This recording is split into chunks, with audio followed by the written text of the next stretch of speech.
আসসালামু আলাইকুম রহমতুল্লাহি ওয়া বারাকাতু।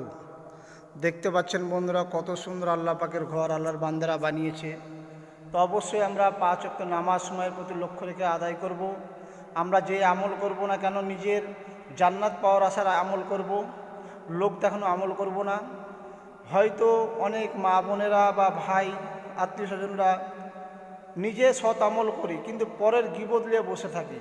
খাস করে আমার মা বোনদেরকে বলবো যে নিজের সংসার করেন, নিজের আমল করেন, নিজের ভালো কাজ করেন, যেন আপনি কবরে যে শান্তি পান, যেন জান্নাত পান, সেই আমল করেন। 5 ওয়াক্ত নামাজ পড়েন, আল্লাহ পাকের কী হুকুম আছে সে হুকুমকে পালন করে সব আমল করবেন ভালো। কিন্তু একটা জিনিসে আপনাদের সেই জায়গায় মাইনাস হয়ে যাবে, আল্লাহ পাক সেই জায়গায় নারাজ হয়ে যাবে। কি? গীবত করা। গীবত করা সবচেয়ে বড় গুনাহ।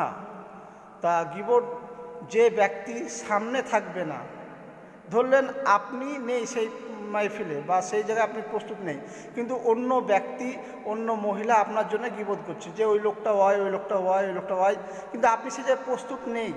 সেই জন্য বন্ধুরা, অবশ্যই আমরা নেক কাজ করি জান্নাত পাওয়ার জন্যে, জাহান্নাম থেকে বাঁচার জন্যে। সেই জন্য আমরা চাইবো না যে আমাদের নেক কাজ গুনাতে পরিবর্তন হয়ে যায়। আমরা গীবত করব না, গীবত থেকে বেঁচে থাকব। গীবত একটা বড় গুনাহ। যে ব্যক্তি সামনে থাকে না তার জন্যে কোনো পেছনে কোনো কথা হবে না, ভালো মন্দ কোনো কথা হবে না। যা বলবো সামনে, যেটাই আমি ভালো মন্দ বলবো তিনার সামনে বলবো, তাহলে আমার গুনাহ হবে না।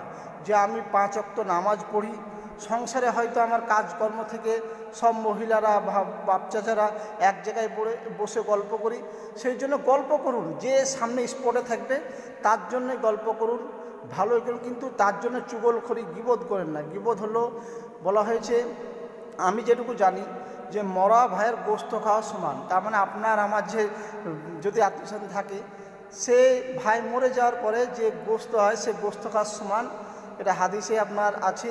তো সেই জন্য আমরা চাইবো যে কারোর গীবত করব না। গীবত একটা মস্ত বড় গুনাহের কাজ, গীবত করবই না। গীবত করলে কি আমাদের আখিরাতটা খারাপ হবে।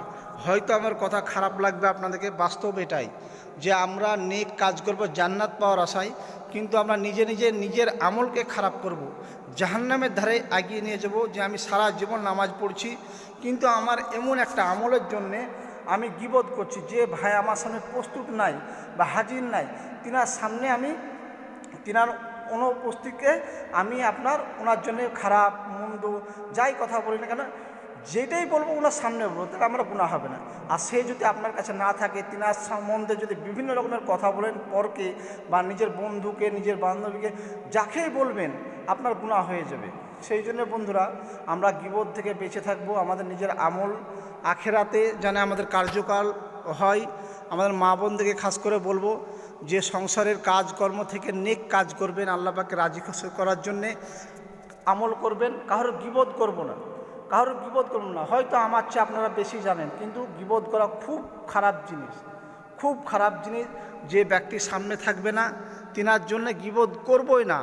ইনশাল্লাহ আমরা আজ থেকে শপথ করি যে আল্লাহ পাকের ইবাদত করব, কোনো ব্যক্তির পেছনে কোনো কথা বলবো না, গীবত করব না। গীবত একটা বড় গুনাহের কাজ, বড় নিন্দনীয় কাজ, আল্লাহ পাক তাতে নারাজ হয়। সেই জন্য আমরা চেষ্টা করব গীবত করব না। আসসালামু আলাইকুম ওয়া রাহমাতুল্লাহি ওয়া বারাকাতুহু।